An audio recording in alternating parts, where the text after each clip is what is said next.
Are you feeling like the job market is impossible right now? Well, you're not alone. So I have been unemployed for 7 months now. Can't get in an interview. Can't get past the resume ATS. Even with multiple degrees and certifications, job hunting is exhausting. Can anyone explain to me how I have 2 degrees and the only person I have responding to me is a man from a tech company saying, hey, you want to answer some customer service problems? And it doesn't matter if you're experienced or just starting out. Every 50 jobs I would apply to on Indeed, I'd only get 1 reply back. But here's where it gets even more confusing. The news tells us that the labor market is strong. So what's the real story? In this episode, we're getting to the bottom of what these mixed messages really mean for you as a job seeker. Plus, I'm sharing 5 smart strategies to help you land top job offers, no matter what the statistics say or what the reality is. Hey there, I'm Heather Austin, a university professor turned entrepreneur and career strategy expert. And on this channel, I turn complex job search tasks into simple, actionable strategies that you can put into place right away. Now, if you're tuning in on YouTube, do me a big, huge favor. Hit the like button and subscribe to this channel for more insightful content like this. And if you're a podcast listener, a quick rating and review on your favorite podcast platform would mean the world to us. So we first need to break down the reality of the unemployment rate. The Bureau of Labor Statistics releases a monthly report with crucial job market data. For the first time since January of 2022, the unemployment rate has climbed above 4%. But what does that 4% really mean? That 4% only includes about 60% of the population. The other 40%, such as retirees, stay-at-home caregivers, military personnel, students, and even disabled individuals aren't counted. Not only that, to be included in the 60%, individuals must have been actively job hunting in the past 4 weeks. So if someone decides to stop job hunting and take a paycheck for gig work or freelance work or even contract work, they're excluded from that statistic. And if we dig even deeper in the latest jobs report, we see the highest level of jobless claims in over a year, which leads us to believe that the job market isn't as strong as it was a year ago. We also know that part-time workers are on the rise and full-time workers are shrinking. And not only that, people are juggling multiple positions. Now, here's the thing. Despite these challenging employment numbers, in this episode, I'm sharing 5 smart strategies to help you secure top job offers. And real quick, if you're looking for step-by-step guidance, I've created a set of essential networking templates to help you tap into the hidden job market. This free resource includes everything from LinkedIn connection request and email templates to reaching out to recruiters, colleagues, and thought leaders about potential job opportunities. Check out the special link in the video description below or in the show notes of this episode. Let me just share with you guys 5 strategies that you can put into place right now. Now, this is probably going to be the most important part of this entire presentation, so take really good notes right here. The very first thing is I want you to stop wasting time scouring the job boards. Now, we know that when you can focus on targeted positions, and again, we've done so many trainings about how to find that target job, the target companies, I call them your dream team, target employers. I want you to think about this as finding positions that you're 80 to 90% qualified for, and then moving in that direction. That TikTok video that I shared about the girl saying, I applied for 1,000 positions. I don't know what industries she's in. I don't know what positions she's applying for. But when we give our clients and our members really solid strategies, they're not going and applying for 1,000 jobs. They're not doing that. They're selecting the jobs and the companies that they want to work for, the positions that are targeted to them, that they know they can get into and do an amazing job, grow professionally, yada, yada, yada. They're not going to the job boards and they're not applying to 20 jobs a day or 100 jobs a day. And they're not using AI tools to help them apply for all these jobs. There's so many other resources out here and stats that we know. When a candidate applies to a position that they just are not qualified for, or they haven't written their resume in a way to show that they're qualified, they're booted pretty quickly, right? Whether that's an ATS system that boots them or whether it's a a hiring manager or recruiter. It does not matter, or some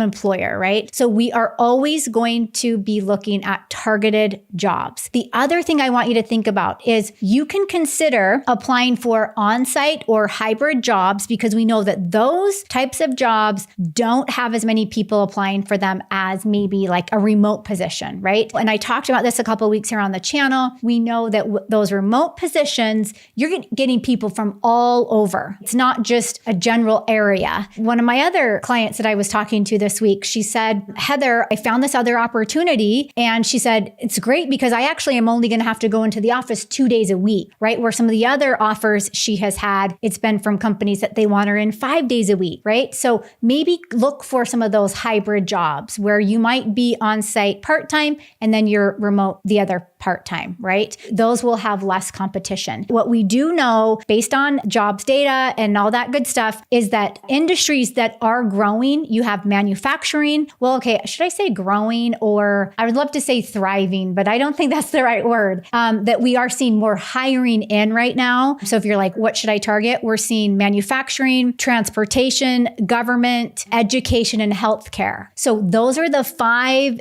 areas that if you're in an industry that it's not growing, it's not thriving, there's layoffs like the tech sector and all sorts of things, consider some of these other areas: manufacturing, transportation, government, education, and healthcare. Those 5 areas we know are doing fairly okay. Now, the other thing is I want you to focus on elevating your LinkedIn profile to attract top employers. Well, I'm going to share another screen with you. I want you to screenshot this.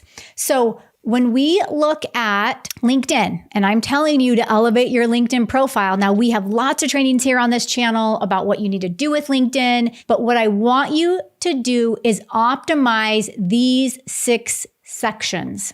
So your headshot and your headline, and by the way, I've grouped a bunch of these together. Headshot and your headline. That's a whole lesson on those two, but know that that's there. You want to optimize your headshot and your headline. Make sure your about section or your about summary is optimized. You want to optimize your experience section on there, your education and your training. And this could also include certifications if you had anything like that, any special training pertaining to your industry. You want to spend a little bit of time on your skills and endorsements. Again, we have a lot of training on each of these sections, but just for now, skills and endorsements, and then recommendations. And I want you to block out everything else. LinkedIn might be sending you emails that are like, hey, come and finish your LinkedIn profile. And it wants you to add this and that and all these other random things. Do not do that. Just focus on these 6 sections right here that you see on this page to help you elevate your LinkedIn profile. Because if you're trying to spend time in any other areas, it's going to get confusing. Now, if you have these 6 sections already optimized, that's fantastic. That's great. Then you can start looking at other areas on your profile, like your cover photo. Let's work on that.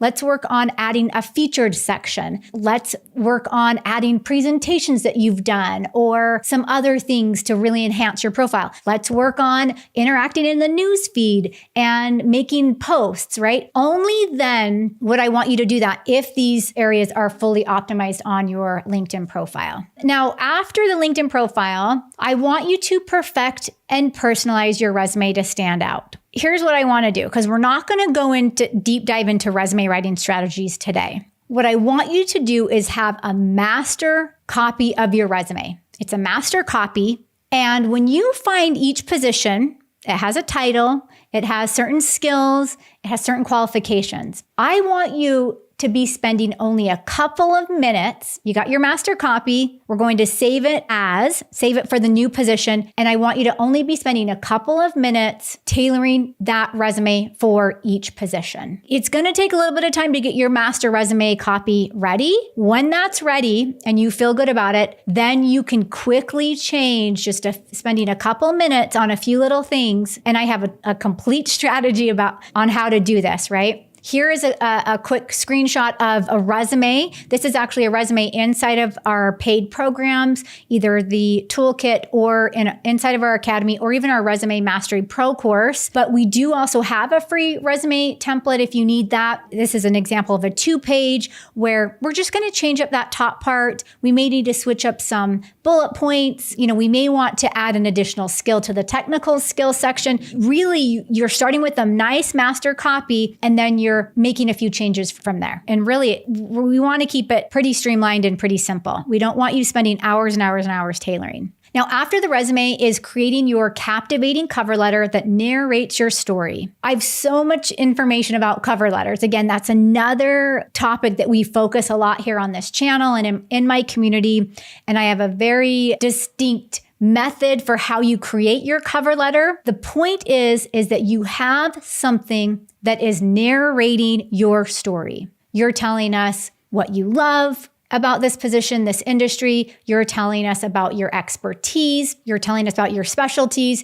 You're sharing a story about your experience and what makes you qualified.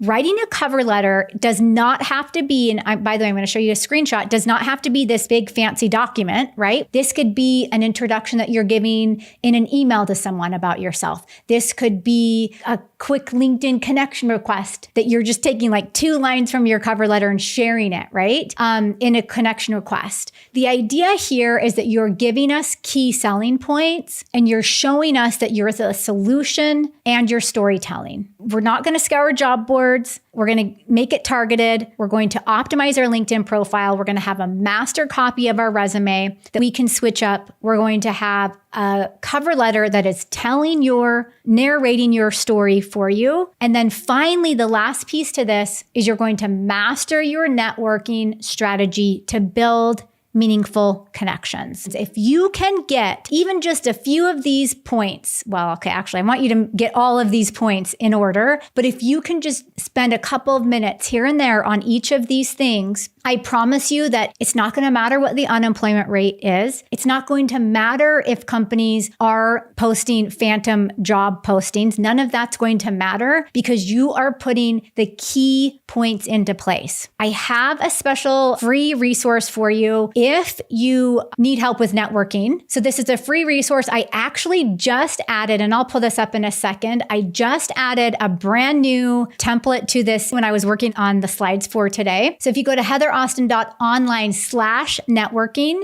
you'll be able to download, I'll pull this up in a second. It's a Google Doc and it has some essential networking templates. Now, we dive deep into these networking templates and hundreds of other templates inside of our programs, but this just gives you a taste of what we have available. These are the templates that you'll have access to here. So you're going to say, send me my free templates. Again, enter your first name, your email address, let us know that you're not a bot, right? So you're going to click on the I'm not a bot. Let me show you what you all have access to. And by the way, if you have already downloaded this, I just added a brand new template to this. So you might want to jump back in if you have the link so that you can look at that. This is where we are going to powerhouse through networking. So we have a LinkedIn connection request to a recruiter after you've submitted your application. You have a LinkedIn request to a recruiter before the application. So let's say you haven't even submitted an application yet, and you're just kind of reaching out, touching base with them. Now, those are connection requests. If you have LinkedIn Premium, you can do an in-mail/email, where then you can actually type in a little bit of a longer response, right? So the next one down is your LinkedIn email/email, in-mail/email. to a recruiter after the application. And then we also included one before the application. So this would be considered the job. I haven't applied for the position and I'm going to submit something. I want them to know who I am, yada, yada, yada, before I even submit, or maybe there's not even a job listed, but I want them to know I'm here. I'm loving their company. I have these amazing expertise and I'm available for work. This is the one I added. So this to me was when I was thinking about, we can reach out to the recruiters and that's great, but I also want you to reach out to thought leaders, managers, supervisors, people like that. And so I added this template in here where you're just letting them know like, hey, I recently came across your insightful comments in blah, blah, blah. I'm reaching out to express my admiration for the innovative project, so on and so forth. Like you're kind of just letting them know like, hey, here's how I found you. I'm reaching out because of this. And then you're telling them I'm pretty qualified, right? And here's my number of experience. I believe that I could bring whatever skill to further enhance the success of your projects, like blah, blah, blah. This to me is probably one of my new favorite templates. The other template that's in here is letting your friends or your colleagues know that you're back on the job market. This is another powerful template where you're kind of just letting them know, hey, things were great at my last company. We're not talking about anything negative, whether you got laid off, whether you quit because it was toxic. We're not even talking about that. Like that doesn't even matter in the big scheme of things. What matters is the value you provide. And that's what we want to focus on. Again, that's another template in there. If we go back to our slides and we evaluate the 5 strategies to secure top job offers, stop wasting time scouring job boards, elevate your LinkedIn profile, get a master copy of your resume, right? Create that captivating story with your cover letter and then master your networking strategy. So if we can get these pieces into place, it's not going to matter what the unemployment rate is. It's not going to matter if you're getting bamboozled on the internet by fake job postings, right? Because you're going to have the strategies that you need to secure top job offers. So quick question for you. On a scale of 1 to 5, how would you rank your networking skills? Comment below this video or DM me on LinkedIn to let me know that you made it this far in the episode. Also, remember to use the link below this video or in the show notes of this episode to grab your free essential networking templates to help you tap into that hidden job market. And if you found this episode helpful, don't forget to subscribe to this channel if you're on YouTube or to this podcast if you're a podcast listener. And of course, take a few minutes to leave us a rate and review. And I'll see you in the next episode.